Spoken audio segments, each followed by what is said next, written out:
Hey there, this is Mr. Icarus, and welcome to yet another edition of Duke Mod Madness. That's right, we do dabble in the occasional Duke mod here at the Icarus Research Institute, and as it happens, we have in fact covered Alien Armageddon before, but what's different this time is that it just so happens to have a brand spanking new episode. Its name, Space Gladiators, and it finds our intrepid heroes, Shelly and Duke, fighting for their lives in an alien gladiatorial arena. Where exactly? Well, you're not going to believe this, but space! Now, I'd easily forgive you for wondering whether this extra episode adds perhaps a layer of multiplayer functionality to Alien Armageddon, but that is, intriguingly, where you would be wrong. This is still very much a single-player experience, and for those of you that need a little bit of a quick catch-up on the core gimmick of Alien Armageddon, you don't just simply play as Duke all on his lonesome, no, you're actually partnered up with an AI buddy.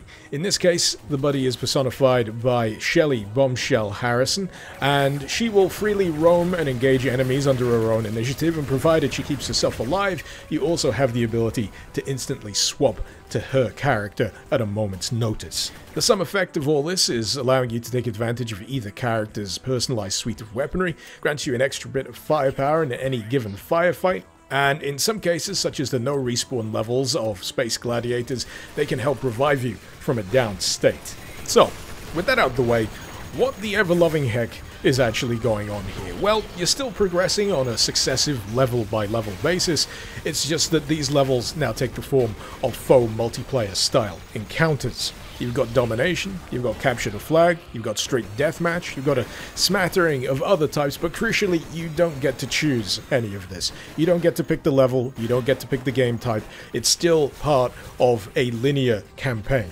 And you know what? I'm not gonna lie, it just feels really weird.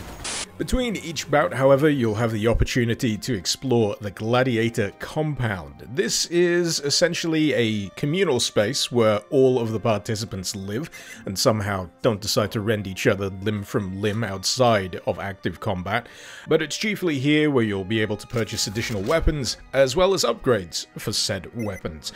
Any newly purchased gun will, for the most part, replace any previously active weapon in that slot, but you can chop and change as you wish. As for the upgrades themselves, it's a lot of the usual suspects. You've got capacity increase, damage increase, rate of fire increase, all pretty self-explanatory and easy to understand. As for how you fund these purchases, you have access to credits. These are given to you on successful completion of a round. You can get bonus credits by picking them up from downed enemies during the course of a match, and if you're feeling particularly inquisitive, credits can occasionally be found littered around the various sections of the compound here, of which include dorms, bathhouses, bars, brothels, a gym, a full-on cafeteria, and believe it or not, if you get a little weary of the multiplayer style shenanigans of the standard levels, the VR arcade here will allow you to play side missions that are much more traditionally styled. It is a wonderfully explorable area, full of character and characters, some of which you can actually converse with, engage in little fetch quest missions for credit rewards. But if there's one significant thing that brings it all down, it's the fact that I can't blow up this wall. Disgusting! Circling back round to the inherent weirdness of playing through an episode that seeks to emulate a multiplayer experience by way of a single-player campaign, I can't help but feel that the way that this episode is presented is ever so slightly lopsided. For example, if you're just playing through the main thrust of the campaign here, maybe occasionally dabbling in those VR side missions, you'll discover that about 90% of the content here will take place in some form of arena.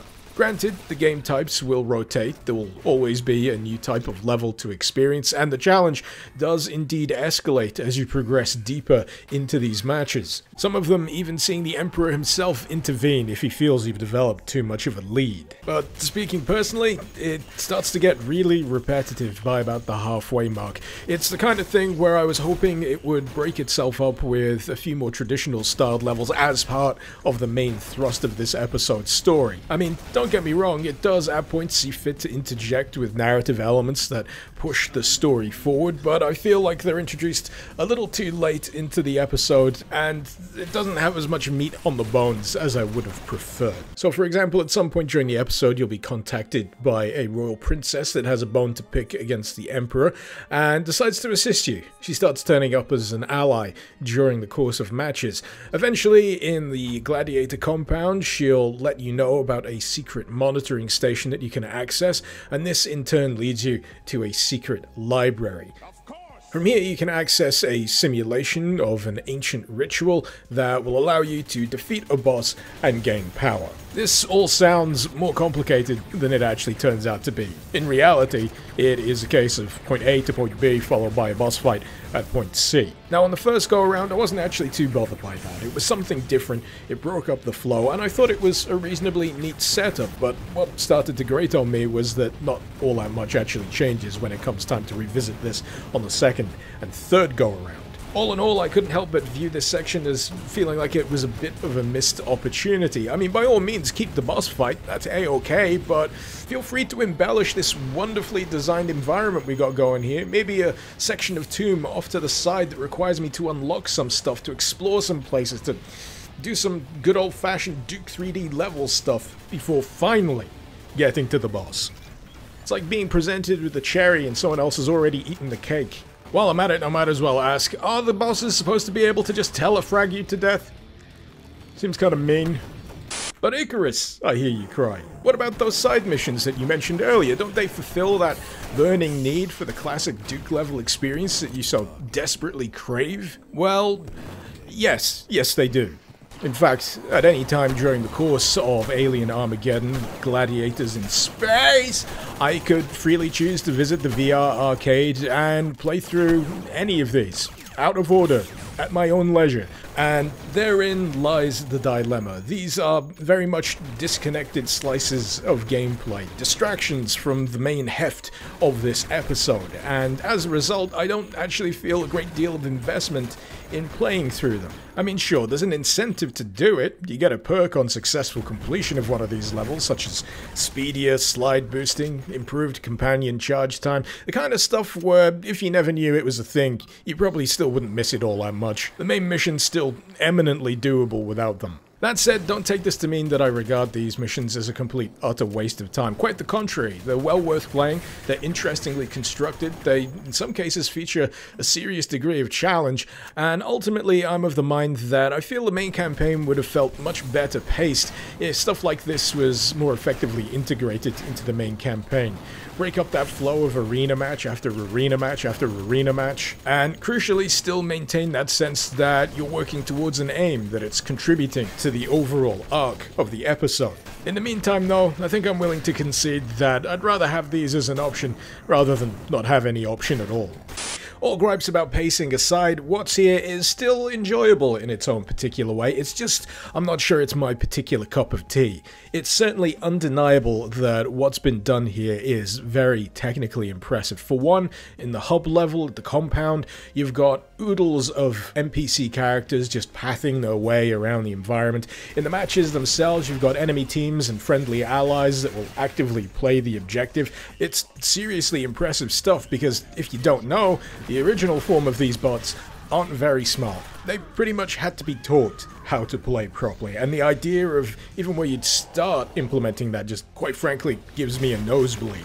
I wish I could honestly say more on the arena design on a level-by-level basis, but quite frankly, it's just not my wheelhouse. All I know is that I didn't have any overwhelming problems with regards to the flow of combat, though if I had to pick one that ended up feeling a bit more restrictive to the flow of gameplay than any others, it would, somewhat predictably now I come to think of it, be the one that takes place in the sewer. I'd say something that would certainly smooth out the kinks for me personally when it came to my enjoyment playing these maps would be some other win conditions besides having the highest amount of points when the timer hits 0, because sometimes matches can and do drag out ever so slightly too long, and in my eyes, rather than let the player develop a sense of fatigue with any given match, it would be much more preferable to have something like a hard points victory limit. A great example of a matchup here that would easily benefit from something like this would be the one-on-one duel from a character that totally isn't a riff on a certain famous bounty hunter. You know, Dog. Anyway, this is a match that flat out does not need 10 minutes on the timer. That's actually increased from most other matches, which I believe have 8. And oh boy, let me tell you, by the time this thing hit the halfway mark, I could feel my soul fading, because for all of his bluster, Mando Fett here is actually kind of bad at this whole one-on-one duel thing, which is mildly hilarious when you consider the mod tries to build him up as being somewhat of a big deal, but that hilarity unfortunately fades somewhat when you're still steamrolling the guy 7, 8, 9 minutes into the match, and not even a good old-fashioned teabagging is enough to jazz the proceedings up. When it comes down to it, I feel that overall, this particular episode of Alien Armageddon is a fascinating experiment. Certainly a bold decision to take it in the direction that they did, making a multiplayer-style single-player campaign, riffing on the likes of Unreal Tournament 99, even throwing in a smattering of Thor Ragnarok in there too. But for me, as I've already made abundantly clear, it just doesn't quite gel together. A few too many elements that just stand out and irk me and prevent me from enjoying this as much as I'd like to, because believe it or not, I still think this is really entertaining. It's got a fun roster of weaponry with, I believe, a few newcomers on top of what was originally present in Alien Armageddon. Certainly don't recall the BMFG being part of that roster, but happy to have it nonetheless. The upgrade system for guns helps smooth out that sense of progression, and I believe the upgrade system itself is retroactively applied to the initial episode of Alien Armageddon, provided you complete this episode fully. So I'm not sure how that works out balance-wise, but I guess that'll be something for another time. In any case, Alien Armageddon remains something that is well worth checking out. It is pretty much Duke 3D on steroids. Well, more steroids than usual. And if anything, I am eagerly awaiting whatever the next episode may have in store for me, because if one thing's true, they're not afraid to take chances, and the story here, from what I can tell, is still far from done. And thanks to the sterling, ham-laden voice acting behind the Alien Emperor during the course of this episode, I am now itching for an opportunity to decisively lay the smackdown on his smug little face. In any case, if you find your interest sufficiently piqued and you'd like to give Alien Armageddon a whirl for yourself, you'll find the link, as usual, in the description below. Hopefully you've enjoyed this video. Feel free to let me know what you thought in the comments, and feel free to suggest any mods you'd like to see me cover in future editions of Duke Mod Madness. This has been Mr. Icarus. Thank you very much for watching. Icarus out.